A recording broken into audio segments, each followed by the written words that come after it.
사도행전 19장 24절 말씀으로부터 오늘 저녁 우리들의 성경 여행을 시작하겠습니다. 지난 시간에 우리가 함께 다루었던 말씀 속에서 바울 사도는 자신이 로마에 가고 싶은 그런 소망이 있다는 것을 피력했습니다. 그 에베소에 있는 신자들을 가서 돌아보고 그리고 예루살렘 교회에 올라갔다가 예루살렘에서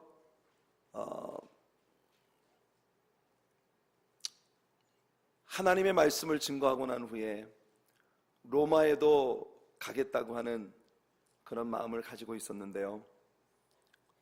바울 사도가 예루살렘에 올라갔다가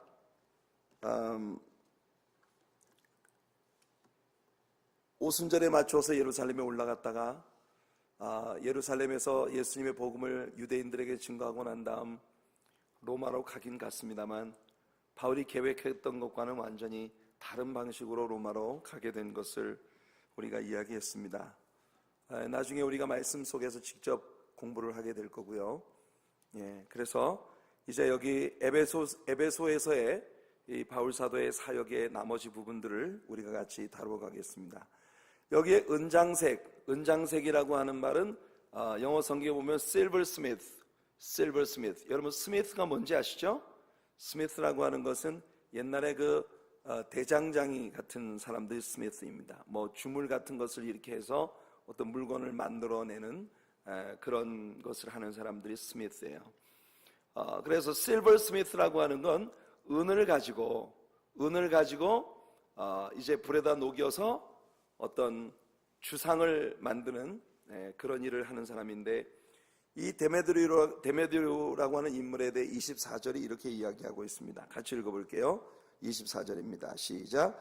즉 데메드리오라 하는 어떤 은장색이 아데미의 은감실을 만들어 직공들로 적지 않은 벌이를 하게 하더니, 과거에 루스드라의 그 2차 전도 여행 때 바울 사도가 루스드라에 들어갔다가 그 루스드라에서 점치는 계집아이 하나를 귀신을 쫓아내 줌으로 말미암아 이 아이가 더 이상 점을 칠 수 없게 되자 그녀를 통해서 돈을 벌던 그 배후의 그를 조종하고 있었던 비즈니스맨들이 화가 잔뜩 나서 바울을 관가에 고발을 한 그런 장면을 우리가 보았습니다. 기억나시죠? 일정한 재판 과정도 없이 신문도 거치지 않고 아무런 증인도 없는 불법적인 그런 폭행과 감금이 이루어지고 있었던 것을 우리가 성경에서 보았습니다. 사도행전 16장에서 지금 여기 똑같은 구도의 이야기가 전개되고 있는 것을 우리 볼 수 있어요. 이 데메드리오라고 하는 사람은 아까도 말한 것처럼 실버스미스로서 아데미라고 하는 여신의 이 은감실이라고 하는 건 뭐냐면은 우상단지예요. 여러분들 혹시 중국 음식점 같은데 이렇게 들어가 보면은 그 들어가는 입구에 이렇게 그 신주단지 같은 거 이렇게 만들어 놓은 거 보셨나요? 그 앞에 부처상 같은 것이 있고 이렇게 해가지고 그 숭배를 하도록 그렇게 만들어진 것. 그 이제 향도 더 이상 피우지 않아요. 향을 플라스틱으로 이렇게 만들어서 향불이 핀 것처럼 이렇게 촛불도 그냥 전기를 집어넣어가지고 불이 이렇게 켜있는 그런 것을 만들어서 사람들이 그것을 통해서 자기들이 복을 받는다고 생각을 하는데, 이 은감실이라고 하는 것이 이제 그런 종류의 주상을 만드는 그런 일을 하는 사람이에요. 이것을 통해서 적지 않은 벌이를 했다. 돈을 굉장히 많이 벌었습니다. 여러분, 불교라고 하는 종교가 사실 처음 그 시작이 되었을 때의 남방불교는 일종의 철학이었어요. 그런데 그 철학이었던 불교 사상이 이제 북방으로 올라오면서 일종의 미신과 결부되어져서 오늘날의 한국식 또는 베트남식 불교 전통으로 굳어지게 된 것입니다. 그래서 보면은 본래 처음에 불교가 시작되었을 때는 일종의 수도를 하는 그런 일종의 철학적인 그런 노력이었었어요. 108개의 번뇌를 벗어던지고 무아지경에 들어가서 닐바나를 경험하는 어떤 그 사색과 참선을 통해 득도를 하려고 하는 그런 상당히 철학적인 그런 종교였지만, 이것이 이제 미신 그 터부 사상과 결부되어지면서 주상에게 엎드려서 복을 빌고 절을 하고 하는 그런 약간 변질되고 타락한 불교가 된 것입니다. 네, 여러분, 우리가 정말 걱정하고 근심해야 하는 것은 뭐냐면은 오늘날의 기독교라는 종교가 상당히 그와 유사한 루틴을 따라가고 있는 것이 보인다는 것이, 우리가 정말 정신을 바싹 차리고 조심해야 하는 것입니다. 많은 사람들이 기독교 신앙을 꼭 타락한 불교를 믿고 있는 사람들처럼 그렇게 기독교 신앙을 갖다가 어떤 그 바알 앞에 숭배하고 아세라 앞에 숭배하는, 그것을 통해서 이 세상을 살아가는 동안에 세상에서 복을 좀 누려보자는 그런 식의 종교로 전락시키고 있는 그런 무브먼트가 한때 부흥운동이라고 하는 이름으로 굉장히 많은 한국 교회를 타락시켰다고 하는 점을 여러분, 우리 놓치면 안 됩니다. 굉장히 중요해요. 우리 지금 때가 마지막 때이기 때문에 정신을 바싹 차리고 근신해서 하나님의 진리의 말씀 속으로 들어가 우리가 잃어버린 것이 뭐고 회복해야 되는 것이 뭔가 하는 것에 우리 마음을 집중해야 할 너무 중요한 때를 우리가 살아가고 있어요.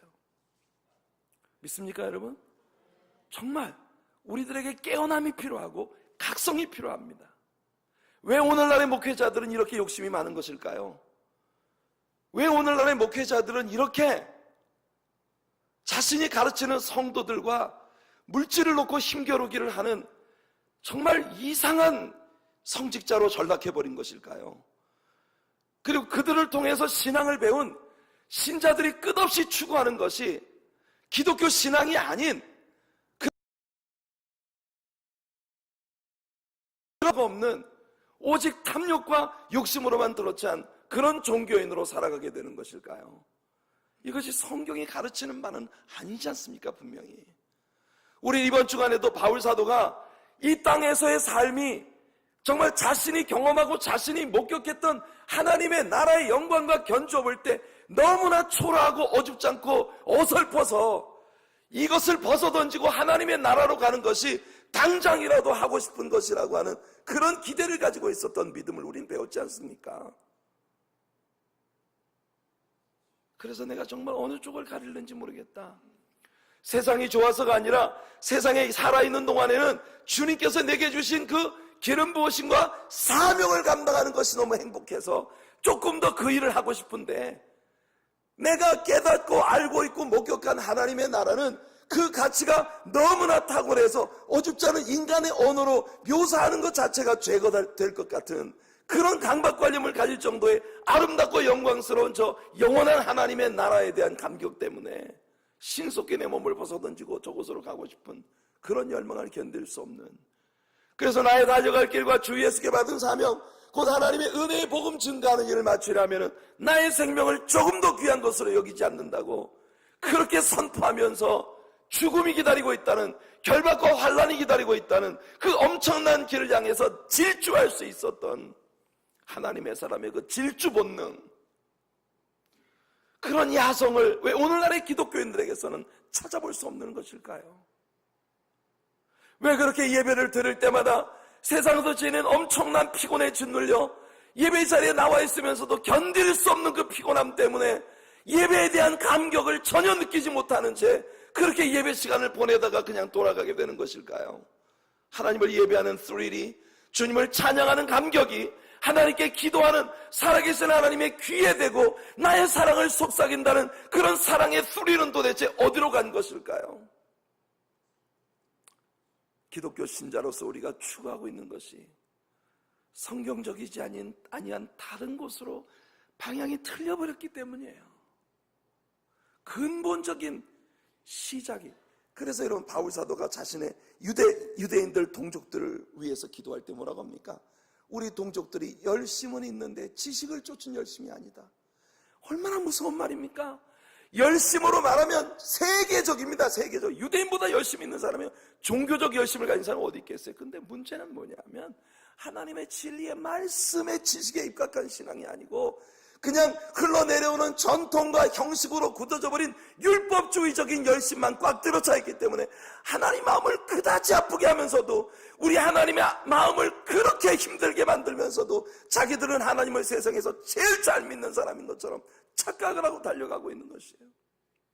바울이 말한 것처럼 다름질을 하는 사람이 내가 뛰어야 할 방향이 어딘지도 모르고 무작정 뛰는 게 얼마나 위험하고 한심한 일입니까?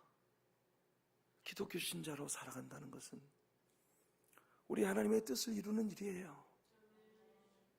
여러분이 향방 없이 다름질하는 사람들처럼 평생을 예수 믿다가 얼떨결에 세상을 떠나는 분들이 되지 않으시길 바랍니다.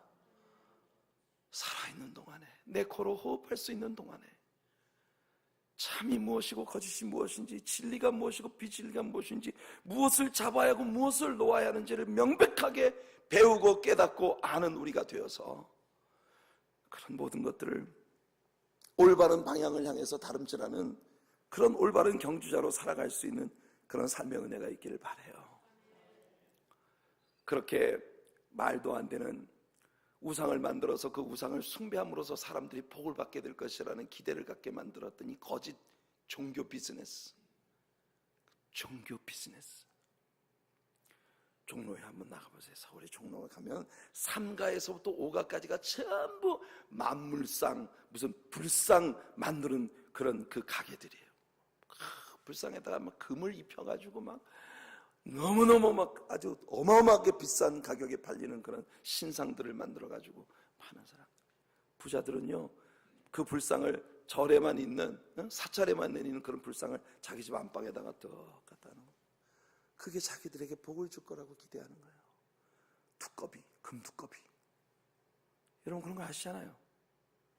그런 것들을 만들어가지고 결국은 뭐냐면 그런 것을 제조해서 팔므로써 거기서 엄청난 돈을 벌어들이는 엔터프라이즈예요.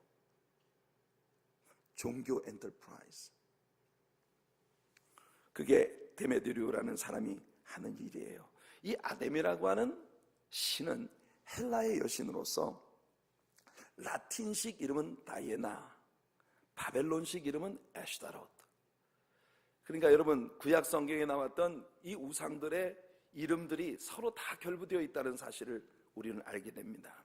라틴식의 이름은 다이애나이고 바벨론식 이름으로는 아스타로트, 그리고 헬라식 이름으로 아르데미스라고 불리워지는 그런 신이에요. 제가 아테네에 갔을 때에 팔테논 신전의 오른쪽 뒤편에 이 아르데미스를 위한 그런 신전이 있는 것을 보았습니다. 여러분이 아데미는 많은 유방을 가진 그런 신상이에요.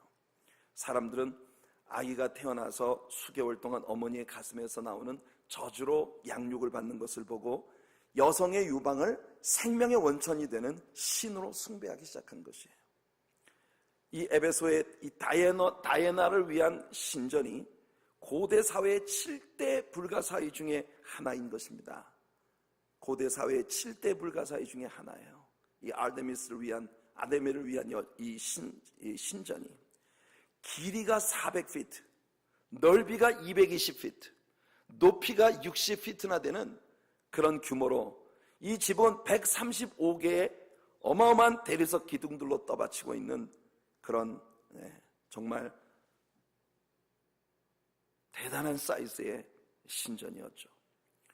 오늘날 남아있는 그 폐허의 잔재만으로도 그 사이즈가 어마어마하게 느껴지는 그런 규모일 정도입니다.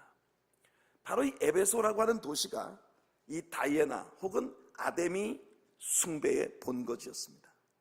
물론 아스타롯이나 다른 여신들처럼 그 숭배 행위는 온갖 더러운 성적 타락을 수반하는 행위들이었던 것이에요. 이 여사제들은 모두 창녀였고, 게다가 그 아데미 신전은 당시 에베소에서 모든 범죄자들의 도피성이 되고 있었습니다. 그래서 그 신전 주변에는 항상 범죄자들이 우글거리고 이 아데미 신전을 도피처로 삼는 많은 절박한 사람들이 와서 아데미의 우상을 구입하여 아데미 신자가 되고 있었던 것이에요. 그것이 바로 데메드리오 같은 은장색들이 돈을 벌어들이는 주업이었던 것입니다. 그런데 이 도시에 바울이 복음을 전파하면서 아데미를 숭배하던 에베소 사람들이 기독교 신앙을 가지게 되면서 이런 우상 숭배의 모든 관습들을 버리게 되고, 그러니까 자연히 이 데메드리오 같은 사람의 우상을 만들어 파는 비즈니스에 큰 타격을 입게 된 것입니다. 전부 따지고 들어가 보면 돈 문제예요. 따지고 들어가 보면 모든 문제의 원천이 다 돈에 있어요. 돈. 그러니까 이 사람들이 진짜 믿고 섬기는 건 돈이라는 걸 알게 되는 것입니다. 비통하게 느껴지는 것이 오늘날의 기독교 안에서도 참으로 많은 사람들이 돈이 자신의 신이에요. 하나님을 믿고 여러 가지 기독교 신앙으로 포장되어 있는 근사한 많은 것들이 있지만 속으로 따지고 들어가 보면 다 돈을 얻기 위해서 하나님을 이용하려고 하는, 그래서 매몬 혹은 바알 이런 것들이 성전에 우뚝 서 있는 그런 모습들을 우리는 오늘의 기독교 안에서 볼 수 있는 것입니다. 우리가 자각해야 합니다. 우리끼리 얘기, 우리가 자각해야 해요. 여러분들이 예수님을 믿는 그 믿음의 본질은 어디에 있으신가요? 우리 정말 예수님께로 돌아가야 합니다. 참으로서 진리의 말씀 가운데로 돌아가야 합니다. 우리 믿는 척하는 사람이 되지 말고 정말 믿는 자가 됩시다. 아멘. 하나님 주변에서 늘 어른거리는 사람으로 살지 말고 하나님의 자녀로 살아갑시다. 이번에 우리가 새벽 기도를 하면서 진짜 하나님의 자녀로 살아간다는 게 어떤 것인지를 배워가고 있지 않습니까? 얼마나 귀한 말씀들을 배워가고 있습니까? 여러분, 배우는 대로 살 수 있는 우리들이 되기를 바랍니다. 우리가 성령을 따라 살면, 그래서 우리는 자연 이 세상과 원수지간이 될 수밖에 없는 것이에요. 자, 25절 26절 한번 읽어보겠습니다. 시작.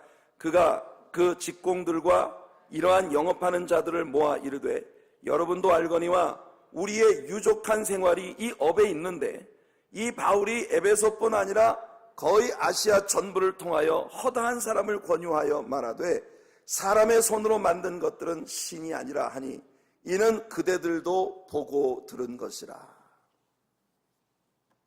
우리의 유족한 생활이 이 업에 있다. 종교 엔터프라이즈에 거대한 돈을 벌어들이는 그런 한 사업가의 이야기입니다. 에베소뿐만 아니라 거의 아시아 전부를 통해서 이 바울이 허다한 사람들을 권유하여 사람의 손으로 만든 것들은 신이 아니라 하니 이는 그대들도 보고 들은 것이라. 와우. 데메드리오라고 하는 예수님의 복음의 원수로 행하는 자가 바울의 사역에 대해서 고백하기를 에베소뿐만 아니라 거의 아시아 전역에 그의 복음을 통해서 영향을 미치고 있다고 말하고 있어요. 과거에 데살로니가에서는 바울 일행을 보고 이 사람들이 천하를 다 거꾸로 뒤집어 놓는 사람이라고 말했는데, 이 데메드리오라고 하는 사람은 바울 사도의 사역의 영향력을 보고 에베소뿐만 아니라 아시아 전역의 사람들을 권유해서 이 우상 숭배를 버리고 하나님께로 돌아오게 만드는 자라고 말하고 있는 거예요. 여러분, 우리 하나님의 교회를 바라보는 모든 세상 사람들이 느끼는 느낌이 바로 그런 것이 되기를 바랍니다. 그래서 여러분, 세상에서 어줍지 않은 종교를 통해서 돈을 벌려고 하는 사람들이나 기독교 신앙을 가진 듯하지만 사실은 기독교 신앙에서 멀리 있는 사람들이 여러분들의 진짜 신앙생활을 바라볼 때에 다 여러분들을 갖다가 정말 아주 골치 아픈 사람들로 보게 되는 그런 그 고백들이 있었으면 좋겠어요. 저 교회는 어떻게 된 게 막 온 세상을 딱딱 뒤집는 교회야. 좌우간. 저 교회 신자들이 어딜 들어가면 말이지, 진짜 못 살겠어. 진짜 못 살겠어. 과거에는 막 예수 믿는 척만 하고도 살았는데 저 사람들 보면 내가 양심이 걸려가지고 아주 죽겠어. 진짜 저 사람들 미워 죽겠어 정말. 우리 하나님의 교회 신자들의 모습이, 여러분들 살아가는 기독교인으로서의 삶의 모습이 세상 모든 사람들에게 그렇게 비춰지길 바랍니다. 하여튼 저 교회는 좌우간 거의 뉴저지와 뉴욕 전역에 그냥 하여튼 이상한 여파를 만드는 교회야 정말. 그럼 이럴 때 아멘 하셔야죠. 이럴 때 아멘 해야 됩니다. 그러니까 하나님의 교회라는 교회는 대체 어떤 그 교회가 말이야, 아주 뉴욕과 뉴저지 전체 한인 커뮤니티를 할 때 빡 뒤집어 놓는 교회야. 정말 확 그냥. 27절부터 29절까지 읽어보겠습니다. 자, 시작. 우리의 이 영혼만 천하여질 위험이 있을 뿐 아니라 큰 여신 아데미의 전각도 경홀히 여김이 되고 온 아시아와 천하가 위하는 그의 위엄도 떨어질까 하노라 하더라. 저희가 이 말을 듣고 분이 가득하여 외쳐가로되 크다 에베소 사람의 아데미여 하니 온 성이 요란하여 바울과 같이 다니는 마게도냐 사람 가이오와 아리스타고를 잡아가지고 일제히 연극장으로 달려들어가는지라. 야, 여러분, 바울 사도의 가르침 앞에만 서면 이 아데미를 숭배하는 그들의 모든 신앙의 시스템 자체가 천박하게 느껴져요. 천박하게 느껴져. 왠지 그대 앞에만 서면 나는 왜 초라해지는가. 이게 아데미를 숭배하는 자들이 기독교 신앙 앞에 자신들이 노출될 때 상대적으로 느끼는 것이에요. 상대적으로 느끼는 것이요. 왠지 주님 앞에만 서면 나는 왜 작아지는가. 여러분, 정말 오늘 세상 사람들이 여러분들을 보면서 왜 하나님의 교회 신자 앞에만 서면 내가 가진 신앙이 이렇게 초라해 보일 수가 있지? 이런 느낌을 받게 되는 거. 정말 여러분들을 보면 저 사람들이 진짜 예수 믿는 것처럼 믿는 사람들이야. 진짜 하나님이 살아계신 것 같아. 살아계신 하나님을 신앙하는 사람들인 것이 분명해. 그런 것이 상대적으로 드러나게 될 때에 내가 지금 이름만 걸쳐놓고 일종의 나미널 크리스천으로 명분만 가진 신자로서 겨우겨우 명맥만 유지하며 살고 있는 게 너무나 창피하게 느껴지고 너무나 초라하게 느껴지게 되는 그런 진리에 서 있는 여러분들 되시기를 축복합니다. 그래서 이 사람들이 에베소 사람들을 자극을 해서 이 업에 종사하는 사람들을 중심으로 해서 아데미를 숭배하던 모든 사람들을 충동질을 해가지고 연극장 안으로 달려 들어가는데, 여러분, 이 극장의 폐허가 아직도 에베소에 남아있는데요, 당시에 이 극장은요 2만 5천 명이 운집할 수 있는 사이즈를 가지고 있었다고 하니까 얼마나 어마어마한 연극장입니까? 세상에 그 극장이 2만 명을 수용할 수 있는 그런 극장이라고 하는 게 얼마나 여러분 무시무시한 사이즈예요. 그때 당시에 형편으로 볼 때. 30절 한번 읽어보겠습니다. 30절 시작. 바울이 백성 가운데로 들어가고자 하나 제자들이 말리고. 야, 여러분, 지난주에 우리가 배웠잖아요. 나의 달려갈 길과 주 예수께 받은 사명 곧 하나님의 은혜의 복음 증거하는 일을 마치려면 나의 생명을 조금 더 귀함스러워 여기지 않는다. 바울은요 무슨 일이라도 당할 준비가 되어 있는 사람 같습니다. 세상에 거기가 어디라고 거기를 좀 뛰어들어가지고, 하여튼 예수 믿는 자만 보기만 하면 바로 잡아 죽일 기세로 모여서 여러분 2만 명, 2만 5천 명이 운집할 수 있는 그 어마어마한 사이즈의 연극장 안에 사람들이 모여가지고 죽여라 살려라 아우성을 치고 있는 그 속으로 뛰어 들어가겠다는 거예요. 바울은. 제자들이 선생님 미쳤습니까? 저희 가면 돌 맞아 죽어요. 어디라고 저길 들어갑니까? 바울이 놔! 2만 명이면 대체 어디냐? 내가 2만 명 앞에서 예수님의 복음을 전할 수 있는데 가야지. 그럼 이게 바울이에요. 지금 자기를 잡아 죽이겠다는 그 수만 군중이 운집한 곳으로 오직 저 많은 사람들에게 복음을 내가 언제 또 전할 기회가 있겠냐. 이게 예수 복음을 증거할 수만 있으면 죽는 것도 두렵지 않다고 말하던 바울의 본질의 모습입니다. 그러니까 제자들이 막 뜯어 말리는 거예요. 그래서 31절 보세요. 또 시작. 31절 시작. 또 아시아 관원 중에 바울의 친구된 어떤 이들이 그에게 통지하여 연극장에 들어가지 말라 권하니라. 예? 이 사람들은 그 속으로 들어가는 것이 곧 죽음을 의미한다는 것을 알고 있었던 것이에요. 31절 보겠습니다. 시작. 사람들이 외쳐 혹은 이 말을 혹은 저 말을 하니 모인 무리가 분란하여 태반이나 어찌하여 모였는지 알지 못하더라. 와우, 이것이 여러분 에베소 사람들의 모습입니다. 그리고 이것이 바로 종교의 모습이에요. 종교의 모습. 수많은 군중이 모여들어서 어떤 사람은 이 말을 하고 어떤 사람은 저 말을 하는데 그 속에 모여있는 사람의 태반이 반 이상이 자기가 여기 왜 있는지를 몰라. 그러면서도 아우성을 지르고 남들이 소리 지르니까 나도 같이 소리를 지르는 거예요. 나도 같이 소리를 지르는 거예요. 어떤 사람이 어떤 사람이 죽어가지고서 막 통곡을 하고 울고 있는데 많은 사람들이 곡을 하고 있는데 거기 뒤에 와가지고 자기도 막 울고 있더래. 그래가지고 아니 당신이 돌아가신 분하고 무슨 관계가 있습니까? 그랬더니 아니 글쎄 나도 모르겠는데 이 사람들이 다 울어서 나도 같이 울고 있다고. 이거 똑같아요.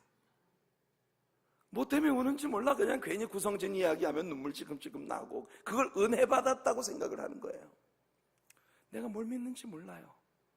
교회 안에서 있는데 많은 사람들이 모여서 예배를 드리고 돌아가는데 그 속에 있으면서 내가 뭘 하고 있는지 몰라요. 그런 사람들이 많아요. 교회 안에. 가슴 아픈 일이죠. 여러분이 에베소의 아데미를 숭배하는 자들의 모습이 그런 모습이었어요. 그러니까 내가 뭘 하는지도 모르고 남들이 아우성치니까 같이 아우성치는 이런 사람들이 무서운 사람들이에요. 이런 사람들은 어차피 뭣도 모르기 때문에 못 모르고 자기가 얼마나 무식한 짓을 하고 있는지를 모르고 하는 거예요. 그런 사람이 진짜 겁나는 거예요. 근데 바울 사도는 2만 명이 어디야 도대체. 내가 2만 명 모인 데서 언제 내가 설교를 하겠어. 2만 명 앞에서 내가 설교를 할 기회가 언제 있겠어. 바울은 오직 복음을 전하는 거 하나밖에 눈에 안 보이는 사람입니다. 눈에 멋이 보이지가 않아. 33절 읽어볼게요. 33절. 시작. 유대인들이 무리 가운데서 알렉산더를 권하여 앞으로 밀어내니 알렉산더가 손짓하며 백성에게 발명하려 하나. 나중에 바울은 디모데에게 두 번째 편지를 보내면서 디모데후서에서 이 구리장색 알렉산더라는 사람에 대해 말합니다. 그때 디모데는 바로 지금 이 난리가 벌어지고 있는 이 에베소에서 목회를 하고 있었어요. 이 에베소에서 디모데가 목회를 하고 있었고, 그리고 바울은 로마의 감옥에서 에베소에서 목회하고 있는 디모데에게 편지를 보내면서 이런 말을 합니다. 디모데후서 4장 14절과 15절이에요. 구리장색 알렉산더가 내게 해를 많이 보였음에 주께서 그 행한 대로 저에게 갚으시리니 너도 저를 주의하라. 저가 우리 말을 심히 대적하였느니라. 그러니까 아마도 이 알렉산더라는 사람은 에베소에 있는 유대인 커뮤니티에서 굉장히 유명한 인물이었던 모양입니다. 아마도 그는 이 성난 에베소의 군중들에게 자신들의 유대인 커뮤니티는 이 바울이라는 사람과 아무 상관도 없다는 별명을 하려고 했던 것 같아요. 발명하려 했다 하는 말은 뭔가를 변명하려고 했었다는 것이에요. 그러니까 이 알렉산더라는 사람은 유대인인데 유대인 커뮤니티가 이 바울이라는 인물과 우리는 상관이 없다고 뭔가 이야기를 하려고 하는데 34절 35절입니다. 시작. 저희는 그가 유대인인 줄 알고 다 한 소리로 외쳐가로되 크다 에베소 사람의 아데미여 하기를 2시 동안이나 하더라.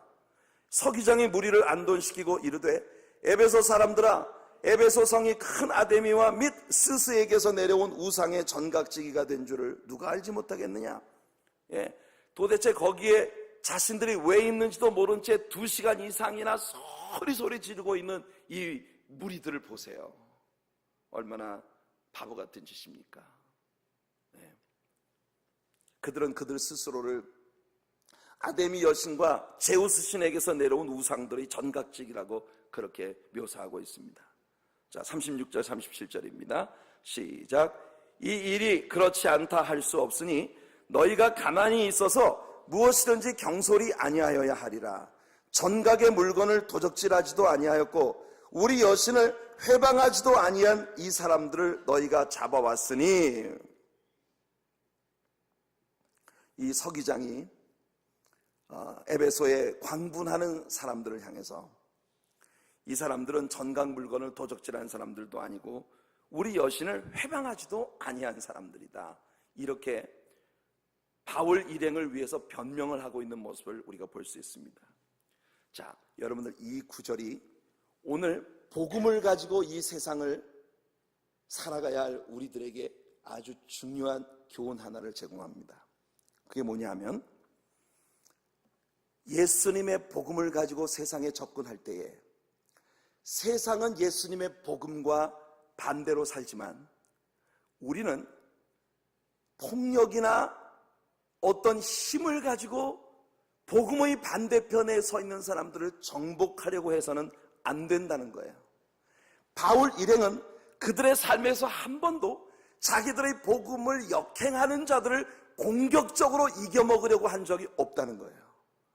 지금 이 서기장이 하는 말이 이 바울 일행은 오직 순수한 복음의 가르침만으로 사람들을 대했지 아데미의 전각을 훼손시킨 적도 없고, 그리고 이 무슨 아데미 전각의 물건을 도둑질한 적도 없다. 여러분, 복음을 통해서 사람들을 감화시킬 때는 여러분들의 진리에 대한 순수한 가르침이 사람들에게 감동을 줘야지, 여러분들이 우리와 믿음의 노선을 달리하는 자들에게 공격적으로 뭔가를 액션을 취하는 것은 그건 하나님의 방법이 아니에요. 어떤 사람들은요, 예수 믿는 사람들이 사찰에 가가지고서는 불상을 막 때려 부시고, 옛날부터 내려오는 우리나라의 문화재로 일컬어지고 있는 그런 불상이나 막 이런 것들을 갖다가 막 훼손시키고 이런 사람들이 있어요. 그 사람들은 예수님의 복음을 위해서 자기가 싸운다고 생각하는 거예요. 그리고 저 서울 봉원사 가가지고서 맨날 크리스찬들이 여리고성 도는 것처럼 그 절간 무너지라고, 사찰 무너지라고 맨날 거길 도는 사람들이 있어요. 여러분, 이건 주님이 원하시는 방법이 아닙니다. 우리는 절대 공격적인 사람들이 되어서는 안 돼요. 이슬라믹 스테이트 같은 사람들은 자기들과 신앙 노선이 다른 사람들을 죽여야 되는 거예요. 잔인하게 죽여야 되는 거예요. 파괴시켜야 되는 거예요. 그게 그들의 노선이에요. 그러나 기독교 복음은 그게 아닙니다. 우리와 사상을 달리하는 사람들을 위해 내가 가서 목숨을 내려놓는 거예요. 주님이 홀로 가신 그 길 나도 따라가오. 모든 물과 피를 흘린, 여러분, 모든 물과 피를 흘리고 우리 인생들을 위해 자신의 생명을 내려놓으신 예수님을 따라가는 것이 복음이에요. 절대로 우리 크리스천들은 세상을 힘으로 더불어 싸우려고 하는 자들이 되어서는 안 됩니다. 성경은 어디까지나 그런 의미에서 지는 자들이 이기는 것이라는 걸 가르쳐주고 있어요. 그런데 오늘날의 기독교회는 왜 그렇게 교인들을 전부 싸움닭을 만든지 모르겠어요. 오늘날의 한국 크리스천들을 보면 전부 싸움닭이에요. 그래서 뭐든지 내 앞길을 가로막는 건 다 원수야. 그러니까 그게 주제가 됐다니까. 한동안 내 앞길 가로막는 자 모두 다 물리치리라. 하여튼 내 앞을 가로막는 건 모두 마귀 새끼들이야. 그게 한동안 한국의 기독교회가 취하고 있었던 믿음의 한 부분이에요. 그러다 보니까요, 같은 교회 안에서도 서로 머리가 터지게 싸웁니다. 근데 보면 전부 자기가 진리편에 서 있는 사람 같아. 그러나 진짜로 진리편에 서 있다면 우리가 몸을 바쳐서 희생하고 묵묵히 하나님 앞에 헌신함을 통해 사람들에게 감화를 주는 쪽으로 가야죠. 누구도 폭력을 사용하는 것은 하나님의 방법이 아닙니다. 바울 일행이 어디에 가서 매를 맞고 피를 흘려도 그들에게 같은 폭력으로 안갚음을 한 적이 없어요. 성경의 어느 곳에서 우리가 그런 것을 찾아볼 수 있습니까? 때리면 맞고, 가두면 갇히고, 옷 벗기면 벗김당하고, 멸시 받으면 멸시와 천대를 주면 멸시와 천대와 박해를 즐거이 받고, 그러면서 오직 순수한 복음의 가르침만 가지고 나아갔던 것이 바울 사도의 사역의 모습이었다.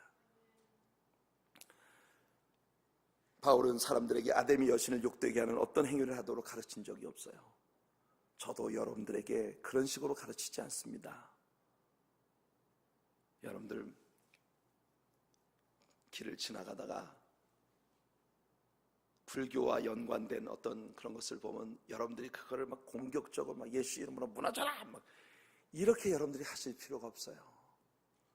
여러분들이 진정으로 복음에 헌신된 사람들이 된다면 여러분들의 삶을 통한 감동이, 그런 것을 믿는 것이 아무 쓸모도 없는 일이라는 것을 스스로가 느끼게 만들어줄 수 있을 것입니다. 그게 바울 사도가 취했던 노선이에요. 우리는 그런 길을 걸어갈 수 있는 우리가 되기를 바랍니다. 자, 38절과 39절 읽어보겠습니다. 38, 39절이에요. 시작. 만일 데메드리오와 및 그와 함께 있는 직공들이 누구에게 송사할 것이 있거든 재판날도 있고 총독들도 있으니 피차 고소할 것이요 만일 그 외에 무엇을 원하거든 정식으로 민회에서 결단할지라. 야, 이 서기장은 아주 똑똑한 사람이었는데요, 그는 합리적으로 사람들을 설득했습니다. 이 집회는 불법적인 집회다. 그러니 우리 합법적으로 해석하자. 이게 서기장의 말이었어요. 그 다음에 40절을 보세요. 시작. 오늘 아무 까닭도 없는 이 일에 우리가 소요의 사건으로 책망받을 위험이 있고 우리가 이 불법 집회에 관하여 보고할 재료가 없다 하고, 당시 에베소는 일종의 로마 정부의 허락 아래에 있는 자유도시였습니다. 그들에겐 집회의 자유가 있어요. 그러나 로마 정부가 이 집회를 불법으로 규정한다면 그들은 그 자유를 박탈당할 위험이 있었던 것입니다. 그래서 이 서기장은 이 사람들의 모임을 흩어버렸어요. 41절입니다. 시작. 이에 그 모임을 흩어지게 하니라. 자, 여기 사도행전 19장에서 바울과 에베소 교회의 사역 가운데 가장 큰 위험이 어디에 있었다고 생각하십니까? 데메드리오일까요? 에베소의 대연극장에 모인 군중의 위협일까요? 여러분, 제가 볼 때는요, 이 에베소에서의 바울 일행과 에베소 교회의 사역의 가장 무서운 위험은 바로 이 서기장의 변호에 있었습니다. 흥미로운 것은 역사 속에서 교회는 박해 속에서 성장하고 또 그 순교를 유지했어요. 그러나 교회가 공권력의 비호를 받기 시작할 때 교회는 바로 타락했습니다. 로마의 교회가 황제들의 핍박 아래 있을 때 대단한 능력을 소유한 순결한 공동체였어요. 그러나 정부의 보호 아래 들어가기 시작하면서 로마 교회는 타락하기 시작합니다. 에베소 교회를 향한 요한계시록에서 예수님 편지를 기억하십니까? 에베소 교회는 굉장히 파워풀한 교회였었어요. 아주 조직력이 있고, 그리고 특별히 우상과 더불어서 싸웠던 그런 전력이 있는 아주 싸움닭 같은 대단한 믿음의 용기를 가진 그런 그룹이었습니다. 그러나 예수님께서는 그 교회를 향해서 말씀하십니다. 너희가 어디서부터 떨어졌는지 다시 뒤돌아보고 처음 사랑을 회복해라. 그렇지 않으면 내가 너희에게서 촛대를 옮겨버리겠다고 하셨습니다. 그 놀라운 영화를 구가했던 에베소가 여러분 오늘날은요 흔적도 없는 폐허가 돼버렸어요. 오늘날의 에베소 근처에 작은 모슬렘 단체들이 있을 뿐입니다. 에베소에서 오늘날 크리스천 커뮤니티의 어떤 흔적도 찾아볼 수가 없어요. 다만 관광객들을 위해서 옛날, 아주 먼 옛날, once upon a time, 옛날 그 옛날에 이곳에 교회가 있었습니다라는 그런 푯말만 남는 비극이 에베소 교회에 초래되었습니다. 우리는 기도해야 합니다. 우리 하나님의 교회 안에 하나님의 촛대가 늘 타오르도록 기도해야 합니다. 우리들의 모임 안에는 오직 진리의 등불이 늘 타오르게 되기를 기도해야 합니다. 우리들이 예배로 모일 때마다 하나님의 성령의 타오르는 불꽃이 우리를 장악하는 놀라운 역사가 우리 안에 있기를 기도해야 합니다. 이것이 에베소 교회가 그렇게 한 시대의 영광을 누렸고, 그 에베소의 위성 도시들이었었던 필라델피아나 사데나 버가모나 두아디라나 이런 지역 교회들의 엄청난 영향을 미쳤던 이 소아시아 지역의 모체 교회로서 역할을 했던 교회가 오늘날 흔적도 없이 사라져버렸다는 점을 우리는 잊지 말아야 합니다. 내가 너에게서 촛대를 옮겨버리겠다. 너희가 어디서 떨어졌는지 돌이키지 않으면. 왜 오늘날의 현대교회는 예수님께서 다양한 방식으로 교회를 향해 에베소 교회에 보낸 편지와 똑같은 경고를 계속해서 주고 계시는데도 정신을 차리지 않는 것일까요? 오늘날 우리들의 교회는 두아디라 교회처럼, 라우디게아 교회처럼 세상의 역사 속에 있었던 어떤 교회보다도 풍요를 누리는 그런 시대입니다. 역사 속에 일찍이 우리 시대처럼 아름다운 교회당을 가진 교회들은 없었습니다. 우리 시대처럼 이렇게 온갖 문화적으로 첨단의 장비들을 사용하며 하나님을 예배할 수 있는 혜택을 누린 교회들이 없어요. 그런데 오늘날의 교회들 속에 예수님은 어디 계신가? 라오디게아 교회가 그렇게 우리는 부자라 부유하여 부족한 것이 없다고 큰 소리 쳤지만 막상 예수님 말씀하십니다. 나는 문 밖에 서 있다고. 내가 문 밖에 서서 두드리노니. 예수님은 교회에서 쫓아내버리고 교회 안에 다른 것이 주인 노릇을 하면서 떵떵거리고 우리는 예수 잘 믿고 있다고 그렇게 혼장담했던 것이에요. 예수님이 간절한 마음으로 교회 문을 두드리고 계십니다. 내가 문 밖에 서서 두드리노니 누구든지 너희 교회 안에 내 음성을 듣고 문을 열어주는 자가 있다면 내가 들어가서 그로 더불어 먹고 그는 나로 더불어 먹을 것이다. 이게 믿음 없는 신자의 마음문을 두드리시는 게 아니라 믿는 신자들과 교회를 향해서 주신 편지라는 점을 우리는 놓치면 안 됩니다. 우리 하나님의 교회는 우리가 예배를 드릴 때마다 예수님이 제일 좋은 자리에 앉아 계시고 하나님의 성령께서 우리들의 예배를 컨덕트하시는, 우리의 예배가 말이에요, 어떤 그 형식과 전통에 얽매여 있는 예배가 아니라 하나님의 성령의 자연스러운 무브먼트에 온전히 우리 자신을 내맡길 수 있는 그런 성령 집회가 되었으면 좋겠어요. 제가 그렇다고 해서 여러분들의 신앙 컬러를 오순절 쪽으로 바꿔라, 여러분 오해하지만 저는 오순절 목사가 아닙니다. 사실 저는 아주 어린 시절에 순복음에서 안수를 받긴 했지만 순복음 교회 안수 받고 나서 바로 떠나서 저는 calvary chapel에서 말씀 훈련을 받으면서 사실은 그 합동적 장로교회 쪽에서 파송돼서 선교사로 나와서 사역을 했던 사람이에요. 근데 마지막 3년을 제가 순복음 교회를 그때 다시 들어가가지고 옛날에 안수받았던 그걸 다시 서류를 회복시켜가지고 3년 동안 한국에서 순복음 교회를 섬기다 왔는데 사람들이 저를 보고 다 순복음 교회 목사인 줄 아시는데 실제로는 순복음 스타일의 목회를 하고 있는 게 아니에요. 저는 성경 스타일의 목회를 하고 있는 거예요. 예, 오해하지 마십시오, 여러분. 그러니까 아마 저 오순절적인 교회가 우리들의 예배를 보면 저 교회는 너무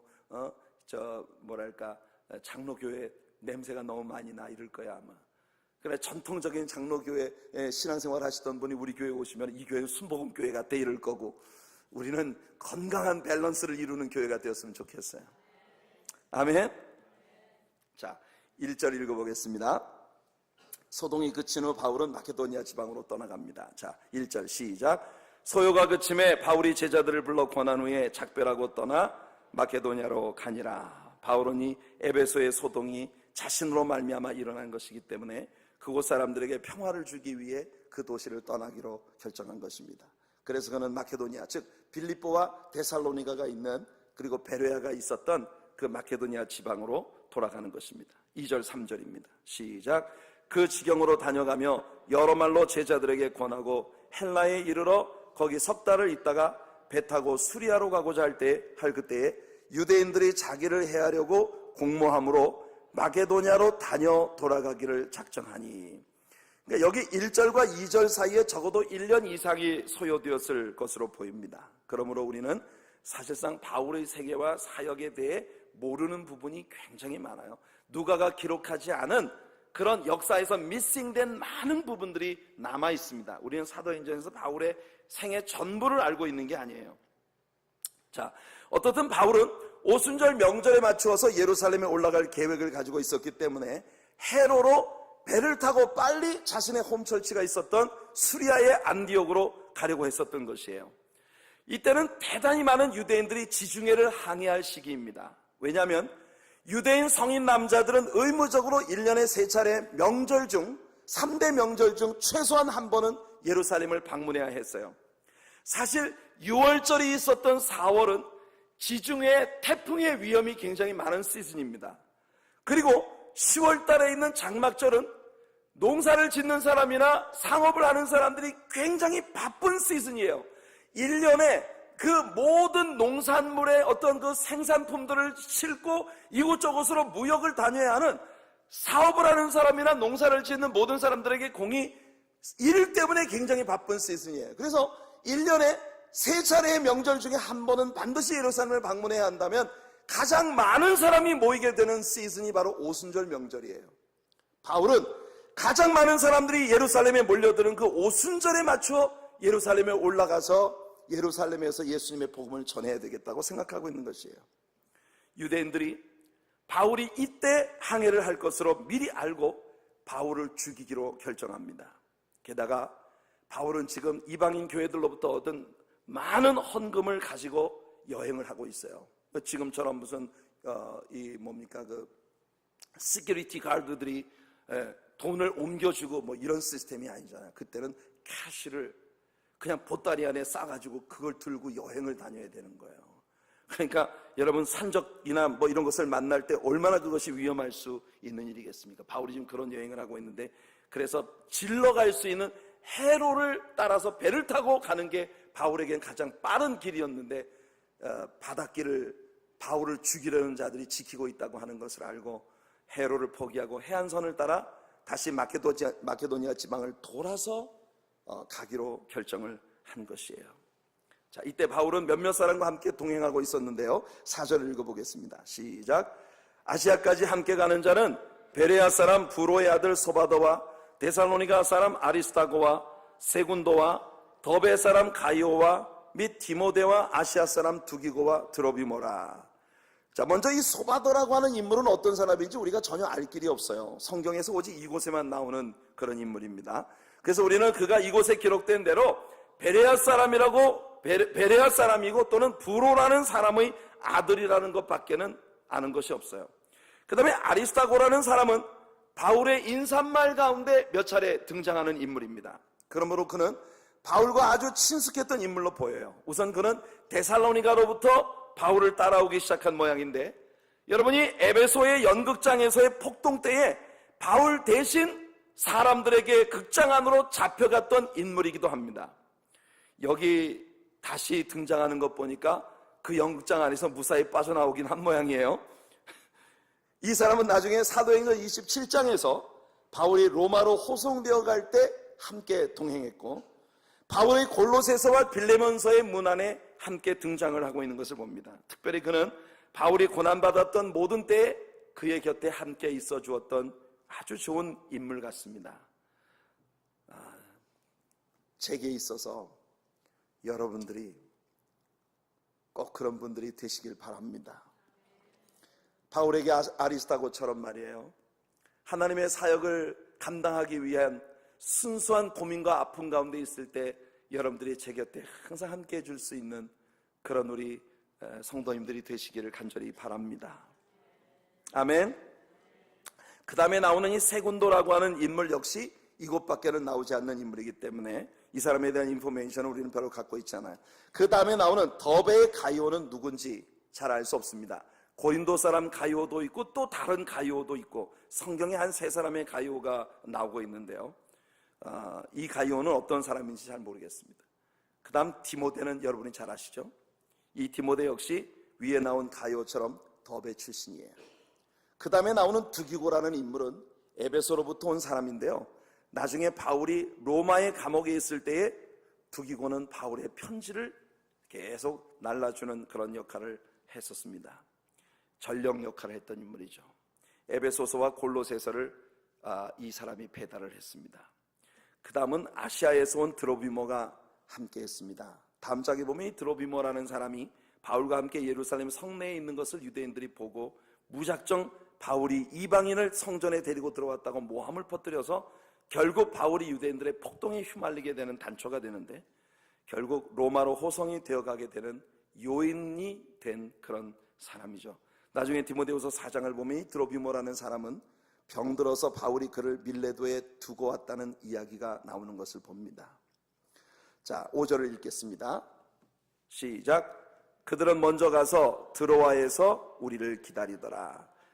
사실상 이 인물들은 당시 여러 지역의 신앙적인 지도자들로 자라고 있었던 사람들이에요. 그러니까 바울은 말이에요, 예수님이 그랬던 것처럼 자신의 말씀을 통해서 변화받은 젊은 지체들을 주변에 계속 데리고 다니면서 그들을 훈련시키고 제자로 양육을 하는 이 일에 대단한 열정을 가지고 있는 인물이었다는 거예요.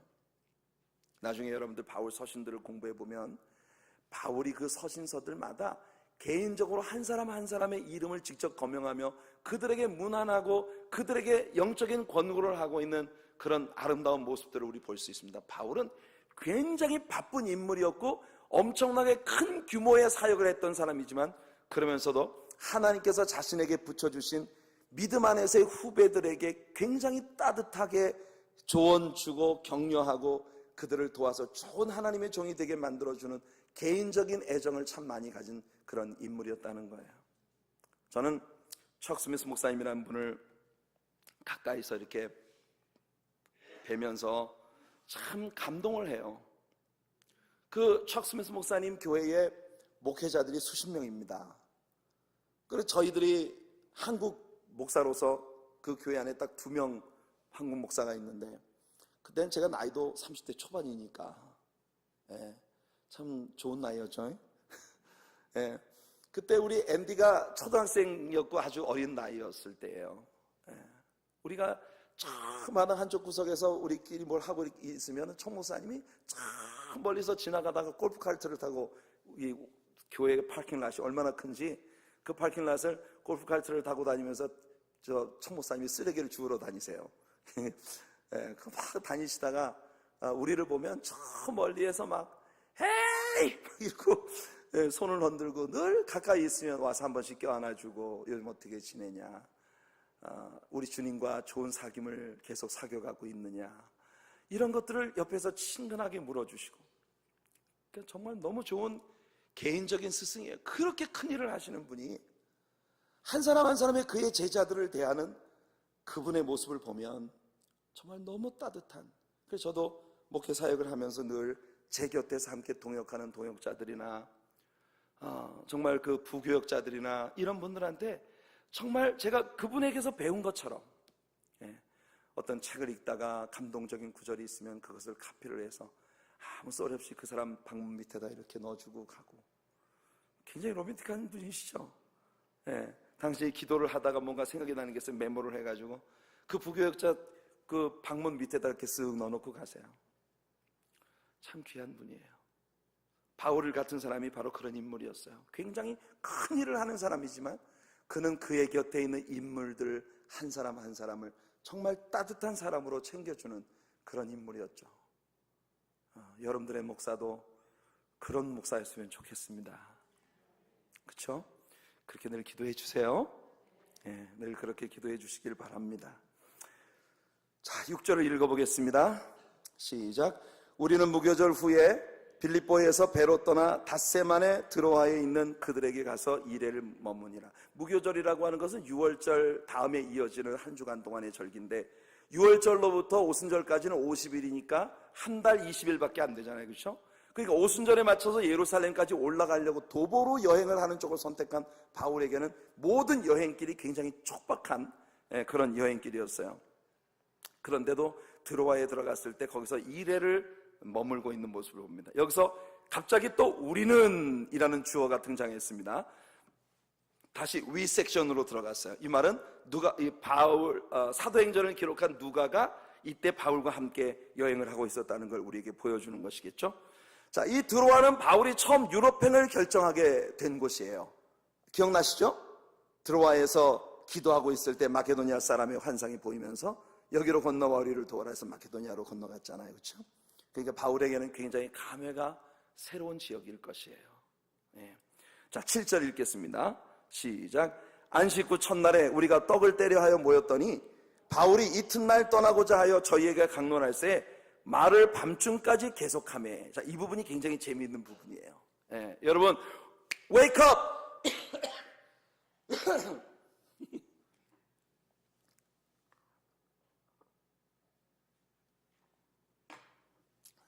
지금 예배 시간에 조는 이야기를 이제 시작할 겁니다. 그러니까 여러분들 깨셔서 저를 잘 쳐다보시기 바랍니다. 자, 안식 후 첫날에, 이거 주일이에요. 썬데이예요. 그 당시에 이방인들의 세계에서 초대교회들은 항상 주일날 모임을 가졌는데, 지난번에도 한번 여러 번 말씀드렸습니다만 그 시대에는 주일이 휴일이 아니었어요. 그러니까 하루 종일 노동을 한 사람들이 종일 노동을 하고 저녁 시간에 모여서 예배를 드리고 말씀을 배워야 되는 것이 그들의 주일 예배였다는 거예요. 자, 여기서도 매주일 첫날 주일에 모임을 갖고 그때 헌금을 해두어서 자신이 그곳에 갈 때 헌금을 하지 않도록 하라고 바울이 고린도에 편지를 했는데, 매주일 첫날에 너희 각 사람이 이를 얻은 대로 저축하여 두어서 내가 갈 때 연보를 따로 하지 않게 하라고 바울이 권고하고 있는 것을 봅니다. 자, 바울 일행은 여기서 주일 예배를 드리는데, 이 주일 예배가 지금 저녁에 드려지고 있어요. 당시에는 주일이 휴일이 아니었기 때문에. 자, 8절 9절을 읽어보겠습니다. 그들의 예배의 광경을 좀 들여다봅시다. 우리의 모인 윗다락에 등불을 많이 켰는데 유두고라 하는 청년이 창에 걸터 앉았다가 깊이 졸더니 바울이 강론하기를 더 오래 하매 졸음을 이기지 못하여 3층 누에서 떨어지거늘 일으켜보니 죽었는지라. 이게 사실 오늘날의 교회 속에서 상당히 드물게 정목사가 인도하는 예배의 분위기와 아주 비슷한 그런 광경이 여기에 지금 펼쳐지고 있는 것을 봅니다. 그런데 이들의 모습은 지금 우리보다도 훨씬 더 열악한 환경이에요. 생각해 보세요. 이 유두고를 청년이라고 했는데, 이 청년이라고 번역되어진 헬라어 원어의 의미는 노동자라는 의미를 내포하고 있습니다. 품꾼 혹은 종이라는 의미를 함께 내포하고 있는 단어예요. 그러니까 유두고라는 청년은 남의 집에 품꾼으로 일을 하고 있는 몸종이에요. 그러니까 여러분, 주일이지만 하루 왼종일 노동을 하고 저녁 시간에 주일 예배를 드리기 위해 지금 다락에 모인 기독교인들의 모임에 함께 동참을 하고 있는 거예요. 3층 누각이면 낮 시간 내내 달구어졌던 지붕으로부터 뜨거운 열기가 후끈거리는 그런 장소입니다. 뿐만 아니라 좁은 공간에 빽빽하게 사람들이 모였죠. 게다가 이들은 등불을 많이 밝혀두고 있었다고 했는데, 그 등불이 뭐냐면 바로 횃불입니다. 횃불. 그러니까 그 작은 방 안에 산소를 그 횃불들이 다 태우고 있습니다. 거기에서 나오는 이산화탄소 만만치 않았겠죠. 그 안에 모인 사람들에게서 뿜어져 나오는 이산화탄소들, 모든 산소는 점점 희박해지고 아주 졸기에 딱 적합한 환경이 지금 그 안에 꽉 차 있는 거예요. 오늘 여러분들하고 좀 비슷하죠? 하루 종일 일을 하시고 이 저녁에 와서 근근히 지금 예배를 억지로 허벅지 꼬집으면서 참고 있는데, 게다가 바울의 설교가 길었어. 아주 길었어. 왜냐하면 바울은 내일이면 이곳을 떠나려고 하는데 자신이 떠나기 전에 하고 싶은 말이 너무나 많았어요. 정목사는 내일 떠날 게 아닌데도 오늘 밤에 여러분들에게 해야만 되는 말이 너무 많아. 너무 많아. 그래서 여러분들이 졸림에도 불구하고 피곤함에도 불구하고 눈치 없이 여러분들을 붙잡아 놓고 있는 것입니다. 이게 지금 이들의 모임의 광경이에요. 자, 이런 배경을 여러분들이 이해를 하면 이 청년이 떨어져 죽은 것은 결코 웃어넘길 수 없는 일이라는 걸 여러분들이 생각하실 수 있을 것입니다. 사람들은 여기저기서 술렁이기 시작했어요. 자, 10절 11절 읽어보겠습니다. 시작. 바울이 내려가서 그 위에 엎드려 그 몸을 안고 말하되 떠들지 말라, 생명이 저에게 있다 하고 올라가 떡을 떼어 먹고 오랫동안 곧 날이 새기까지 이야기하고 떠나니라. 와우. 여러분 여기서 잘 살펴보세요. 바울이 내려가서 그 유두고라는 청년 위에 엎드려서 그 몸을 안고 말하기를 떠들지 마라, 아직 살아있다. 사람들이 보니까 분명히 죽었다고 했거든요. 근데 바울이 얘 아직도 살아있어, 걱정하지 마, 그래 놓고는 눕혀놓고 올라가서 예배를 다시 시작합니다. 이게 여러분들 입장에 생각할 때 가능하다고 생각하십니까? 애가 하나 지금 떨어져서 죽었어요. 자기들이 보기엔 죽었어. 근데 바울이 가서 보더니 아직 살았어, 걱정 마, 이러고 눕혀놓고는 올라와서 다시 설교를 시작하는 거예요. 사람들의 마음은 정말 싱숭생숭했을 겁니다. 도대체 바울의 말이 귀에 들어왔을까 몰라요, 우리가 듣다면. 그런데 이 사람들은요, 마치 아무 일도 없는 것처럼 그들의 예배를 계속했고 바울은 열심히 할 말 다 했습니다. 여러분들에게 정목사도 무슨 일이 벌어졌는지 할 말을 다 하는 목사가 되게 해달라고 기도하시기 바랍니다. 아멘이 잘 안 나오네요. 그래서 바울이 말씀을 다 가르치고 난 연후에야 12절을 읽습니다. 12절 시작. 사람들이 살아난 아이를 데리고 와서 위로를 적지 않게 받았더라. 네, 바울은 아침까지 설교를 했어요. 밤을 꼴딱 샌 겁니다. 예배가 끝나고 바울이 떠난 후에 사람들이 청년을 데리고 와서 마음에 큰 위안을 받았다고 합니다. 이들의 삶에 있어서 예배가 얼마나 우선순위를 차지하고 있는가 하는 점을 놓치지 마셔야 합니다, 여러분. 애가 죽었는데도 덮어놓고 일단 예배 끝나고 보자, 이게 그들의 모습이었어요. 그만큼 그들에게는 주님을 예배하는 일이 세상의 그 어떤 것에도 간섭받지 않을 만큼 중요한 우선순위에 있었다는 것입니다. 여러분들의 신앙도 그런 것이 되시기를 축복합니다. 13절입니다. 시작. 우리는 앞서 배를 타고 아소에서 바울을 태우려고 그리로 행선하니 이는 자기가 도보로 가고자 하여 이렇게 정하여 준 것이라. 바울은 계속 예루살렘을 향한 여행을 하고 있습니다. 드로아에서 아소까지는 배로 약 30마일 정도의 거리인데요, 하지만 육로로 가면 직선 거리로 약 한 20마일 정도가 돼요. 시간은 훨씬 더 걸리고 훨씬 더 피곤하겠지만 말입니다. 그러나 바울은 육로로 가고 싶어 합니다. 글쎄요, 저는 바울 사도가 육로로 걸어서 긴 여행을 했다는 것이 굉장히 매력적이에요. 왜냐하면 그렇게 긴 거리를 걸어서 여행을 하면서 우리 주님을 사색하고 주님과 함께 교제를 할 수 있는 그런 시간을 얼마나 많이 가졌을까, 그런 생각을 해보기 때문입니다. 바울은 예루살렘에 가고 싶었어요. 그러나 여러 성에서 성령께서 바울에게 다양한 방법으로 이 예루살렘 행은 결박과 환란이 기다리고 있다고 말씀하십니다. 박해와 결박과 투옥과 공격이 기다리고 있는 그곳을 향해 바울 사도는 유유히 걸어가고 있습니다. 주님을 묵상하면서. 멋지지 않습니까, 여러분? 이런 기계가 느껴지는, 이런 기품이 느껴지는 신앙생활이 저와 여러분들의 것이 되기를 축복합니다. 자, 14절부터 16절 읽겠습니다. 시작. 바울이 아소에서 우리를 만나니 우리가 배에 올리고 미둘레네에 가서 거기서 떠나 이튿날 기오 앞에 오고 그 이튿날 사모에 들리고 또 그 다음날 밀레도에 이르니라. 바울이 아시아에서 지체치 않기 위하여 에베소를 지나 행선하기로 작정하였으니 이는 될 수 있는 대로 오순절 안에 예루살렘에 이르려고 급히 가미러라. 바울은 에베소를 사실은 꼭 들르고 싶었었어요. 그러나 마케도니아 지방으로 돌아서 오느라고 많은 시간을 지체했고 이제 오순절에 맞춰 예루살렘에 당도하려면 더 이상 지체할 시간이 없었던 것입니다. 그래서 바울은 밀레도에서 에베소의 장로님들을 만나기로 결정을 하고 그리고 여행을 계속합니다. 밀레도라고 하는 곳은 해안 도시였고 이 에베소는 밀레도로부터 약 28마일을 메안더 리버리라고 하는 강을 따라 거슬러 올라가는 곳에 있어요. 거기에서 바울은 에베소의 장로님들과 만나는 것입니다. 자, 17절부터 19절입니다. 시작. 바울이 밀레도에서 사람을 에베소로 보내어 교회 장로들을 청하니 오매 저희에게 말하되 아시아에 들어온 첫날부터 지금까지 내가 항상 너희 가운데서 어떻게 행한 것을 너희도 아는 바니 곧 모든 겸손과 눈물이며 유대인의 관계를 인하여 당한 시험을 참고 주를 섬긴 것과. 자, 바울 사도는요 에베소에 있는 장로님들에게 내가 당신들을 섬길 때 어떤 모습으로 섬겼는지를 상기시켜주고 있는데 바울은 정말 훌륭한 하나님의 종이었습니다. 아시아에 들어온 첫날부터 지금까지 항상 그들 가운데서 정말 좋은 모범을 보였다고 바울은 직접 말할 수 있었어요. 언제나 겸손했고 그들을 위해서 끝없이 눈물을 흘리며 기도했고 유대인의 관계를 인해서 당한 많은 시험과 고난을 내가 섬기는 성도들을 위해서 참아냈고, 그리고 20절을 보세요. 시작.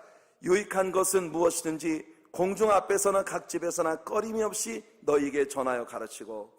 너희들의 영혼에 유익하다고 느껴지는 것은 공중 앞에서든지 거리에서든지 끊임없이 너희들에게 가르쳤다. 그리고 21절부터 23절입니다. 시작. 유대인과 헬라인들에게 하나님께 대한 회개와 우리 주 예수 그리스도께 대한 믿음을 증거한 것이라. 보라, 이제 나는 심령의 매임을 받아 예루살렘으로 가는데 저기서 무슨 일을 만날는지 알지 못하노라. 오직 성령이 각 성에서 내게 증거하여 결박과 환란이 나를 기다린다 하시나. 와우, 저는 여러분들이 여기 22절에 나오는 나는 심령의 매임을 받아, 여기에 밑줄 쫙 돼지꼬리 땡. 이 말씀을 꼭 기억하시기를 축복합니다. 우리의 인생은요 우리들의 심령이 하나님의 능력의 이끄심에 매임이 되어 우리 주님을 따라가는 것이 되기를 간절히 소원합니다. 바울은 자신의 미래가 불투명하다는 것을 압니다. 한 가지 확실한 건 결박과 환란이 자신을 기다리고 있다는 것뿐이에요. 그 외에 모든 것이 무슨 일이 일어날지 불확실한데, 그런데도 불구하고 자신의 영혼이 하나님께 매여서 알 수 없는 하나님의 이끄심을 따라 그는 이 길을 가고 있다는 것이에요. 정 목사가 여러분들을 섬길 때 언제나 제 심령이 하나님께 매임이 되어 주님이 이끌으시는 곳으로 달려가는 그런 목사가 되고 싶습니다. 여러분들이 신자로서 세상을 살아갈 때 언제나 돈이 얼마나 남을까? 이득이 얼마나 남을까? 내 자존심이 얼마나 쓸까? 사람들이 나를 얼마나 알아줄까? 이런 목적이 나를 끌고 가는 것이 아니라, 그래서 여러분, purpose driven 굉장히 위험한 것입니다. 여러분들은 절대 목적이 여러분을 끌고 가는 사람이 되어서는 안 돼요.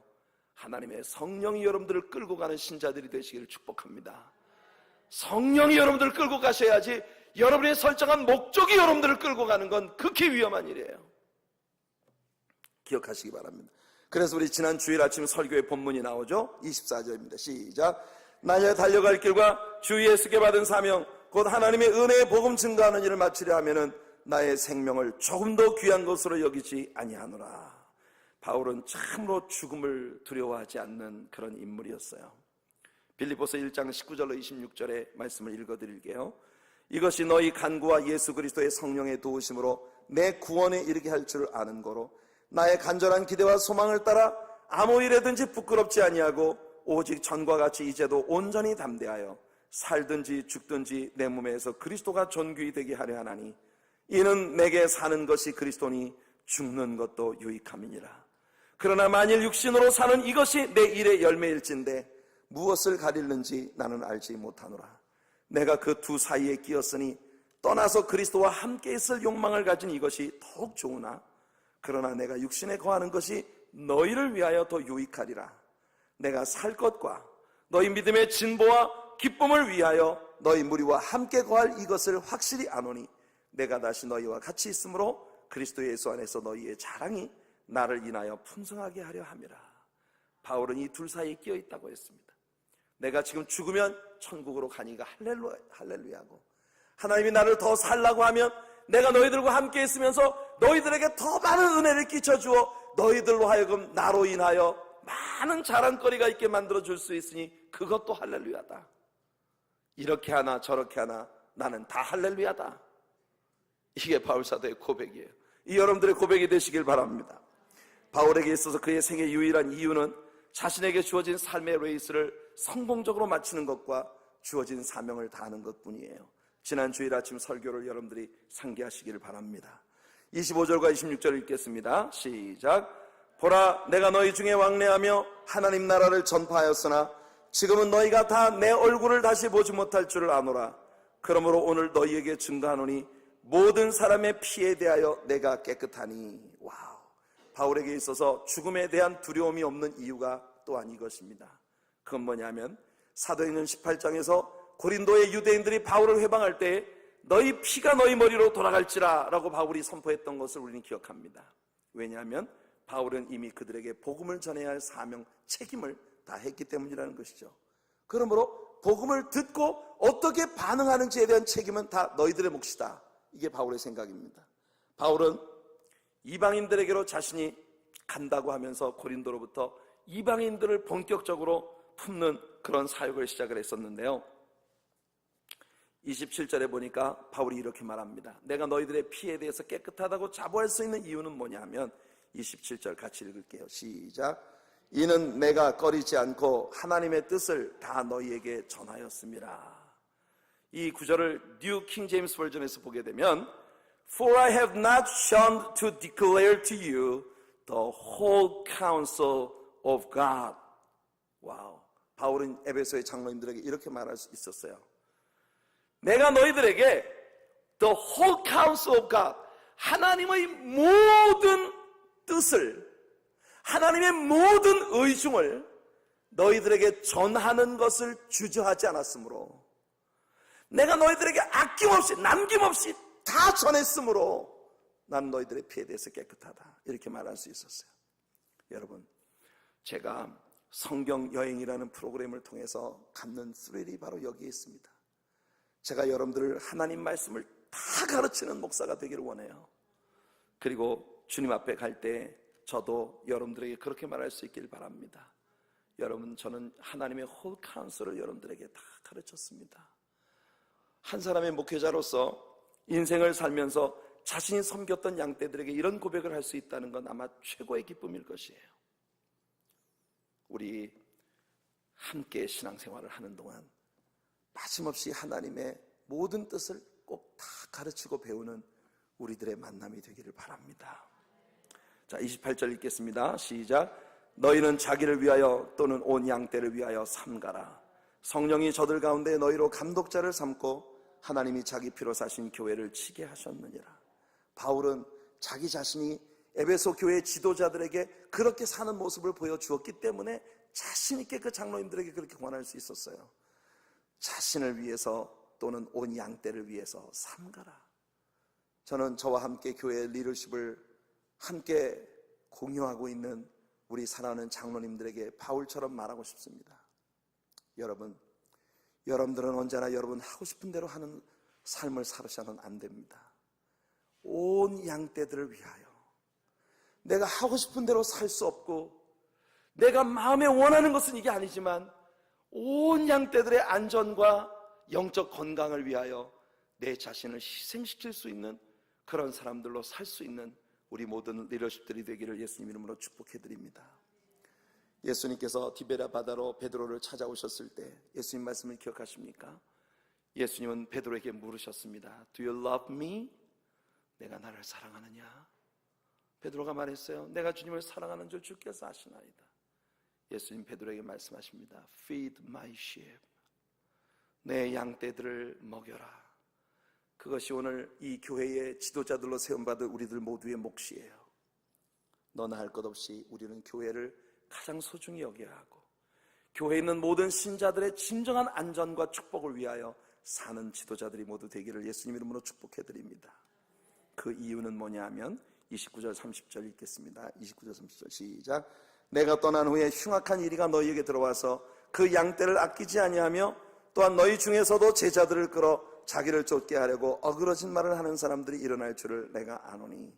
예수님 역시 교회 안에 양의 탈을 쓴 이리가 들어올 것을 예견하셨는데 바울도 예루살렘의 에베소 교회 지도자들에게 장차 교회 안에 이런 자신의 유익을 위해서 백성들을 성도들을 탈취하려고 하는 이런 거짓 지도자들이 들어오게 될 것이라는 것을 경고하고 있습니다. 세상은 갈수록 악해지고 있어요. 자, 31절 읽겠습니다. 시작. 그러므로 너희가 일깨어 내가 3년이나 밤낮 쉬지 않고 눈물로 각 사람을 훈계하던 것을 기억하라. 여러분, 바울은 3년 동안 에베소에 머물러 있었습니다. 그 기간 중에 바울은 밤낮으로 거의 눈물로 지냈다고 말하고 있어요. 32절입니다. 시작. 지금 내가 너희를 주와 및 그 은혜의 말씀께 부탁하노니 그 말씀이 너희를 능히 든든히 세우사 거룩해 하심을 입은 모든 자 가운데 기업이 있게 하시리라. 바울 에베소의 성도들 주님과 또한 그의 말씀께 부탁한다고 말합니다. 여러분에게 진정으로 안전한 것은 말씀을 따라가는 일이에요. 바울은 자기 자신에 대해서 더 말합니다. 34절부터 이제 마지막 절까지 읽겠습니다. 시작. 내가 아무의 은이나 금이나 의복을 탐하지 아니하였고 너희 아는 바에 이 손으로 나와 내 동행들에 쓰는 것을 당하여 범사에 너희에게 모본을 보였노니 곧 이같이 수고하여 약한 사람들을 돕고 또 주 예수의 친히 말씀하신 바 주는 것이 받는 것보다 복이 있다 하심을 기억하여야 할지니라. 자, 잠깐만요. 예수님이 언제 이런 말씀을 하셨는지 전 모르겠어요. 왜냐하면 복음서에 나타나는 예수님 말씀 중에 주는 것이 받는 것보다 낫다는 예수님 말씀은 어디에도 나오지 않습니다. 이것이 꼭 속담 같은데, 그런데 바울은 이것이 예수님이 친히 말씀하신 것이라고 우리에게 들려주고 있네요. 그러니까 복음서 기자들이 예수님이 하신 말씀을 다 기록한 것은 아니에요. 어쨌든 예수님 말씀입니다. 여러분, 주는 것이 받는 자보다 낫습니다. 이 원칙을 여러분의 삶에 꼭 가지시길 바랍니다. 36절 읽겠어요. 시작. 이 말을 한 후 무릎을 꿇고 저희 모든 사람과 함께 기도하니. 배는 지금 떠날 준비를 하고 있어요. 해변에서 모래 위에 엎드려 그들은 함께 기도합니다. 여러분, 제가 어딘가 집회를 하러 갈 때 저를 배웅 나온 성도님들이 공항에서 제 손을 붙들고 함께 기도하는 모습을 보는 것 같지 않습니까? 근데 바울이 이 떠나는 여행은요, 갔다 올 여행이 아니에요. 이제 다시는 못 볼 여행이에요. 그러니까 바울을 위해서 기도하는 사람들의 마음이 어떻겠습니까? 37절 38절 읽어보겠습니다. 시작. 다 크게 울며 바울의 목을 안고 입을 맞추고 다시 그 얼굴을 보지 못하리라 한 말을 인하여 더욱 근심하고 배에까지 그를 전송하니라. 얼마나 슬픔이 담긴 장면인지 아시겠죠, 여러분?